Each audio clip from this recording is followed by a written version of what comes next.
tí gbogbo ẹ ti set tẹ́lẹ̀tẹ́lẹ̀ ẹ wo e bàjẹ́ ó dẹ̀ mọ́mọ́ ó dẹ̀ wá ó dẹ̀ bà gbogbo fẹ́ǹsì yẹn jẹ́ ó dẹ̀ mọ́mọ́ ó dẹ̀ wá ó wá ní pé kẹ́ wá dáwó àbí kẹ́ wá dáwó fún pé èèyàn ti ṣiṣẹ́ tiẹ̀ kalẹ̀ olórí burúkú kan wá baṣẹ́ oníṣẹ́ jẹ́ ó ní kẹ́ wá dáwó kẹ́yìn náà dáwó kẹ́ níbi fọwọ́ yín gbọ́mọ sí ẹ gbọ́ mi. ẹ̀yin èèyàn wa ìjẹ́ wàhálà yìí máa tán báyìí lẹ́ẹ̀rin LIZZY ANJORIN àti Ìyábọ̀ Òjó bí arábìnrin yìí ṣe ń gbé gbogbo èèyàn ṣépè nínú fídíò yìí ẹ fẹ́ràn kí ẹ wo fídíò yìí láti bẹ̀rẹ̀ títí dé ìparí ọ̀pọ̀lọpọ̀ ìpè ní LIZZY ANJORIN ṣẹ́ nínú fídíò yìí ẹ máa wò báyìí. ẹ wo iṣẹ́ tí bọ̀bọ̀ yẹn ṣe we didn't see anything. I've never come to social media to even complain on because social media kọ́ ni mo ti gbéṣẹ́ fún. Èmi kò believe pé bó pẹ́ bóyá. Of course, I'm nǹkan tá fẹ́ ṣe sí. He collected full payment 2.650 ló ti gbà. Ó gbowó. Ẹ rí bó ṣe gbà. Iṣẹ́ kí ló wá ṣe fún wa ńsìn? Ṣé wọ́n lè ṣerú iṣẹ́ bẹ́ẹ̀ fún wọ? Ìwọ tó ń wò mí, ṣé wọ́n lè ṣerú iṣẹ́ yẹn? Ó ṣẹ̀ṣẹ̀ wá lọ sọ́dọ̀ woman rights lẹ́pẹ́ àwọn woman rights tó wà lẹ́pẹ́ tó ní kàlájì fún lówó èwo nínú wọn ló gbàdúrà kan ṣe báyìí fóun kan ṣe báyìí fọ́mọ òun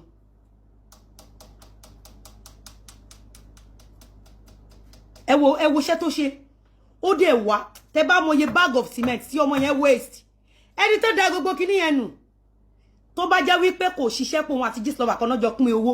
ṣó máa da material oní material tó mọ̀ pé millions of naira náà fi ra cement fún ẹ ṣó máa dànù bẹ́ẹ̀ yẹn but believe me èmi kọ́ ló ń bá ṣiṣẹ́ kò lè bẹ́ẹ̀ mi ṣe irú iṣẹ́ yẹn kò lè bá èmi ṣe èyí tó wá ń bí mi nínú ni pé Gistlover ṣé bó ṣe máa ń gbé àwọn èèyàn lọ sí social media rèé lẹ́yìn tẹ́ bá ti lọ gbowó lọ́wọ́ àwọn èèyàn tẹ́ ti dúpọ̀ àwọn èèyàn ó ti ẹ̀yin iṣẹ́ tó ṣe síbẹ̀ yẹn èèyàn ṣe plan work òun àti Gistlover ní àbí kì í ṣe plan work wọ́n ti ya fídíò yẹn láti November ẹ wo bó ṣe da gbogbo kinní yẹn nù ẹ wo gbogbo kinní yẹn ṣe sán ẹ wo gbogbo block yẹn ṣe fọ́ ẹ wo iṣẹ́ tó ṣe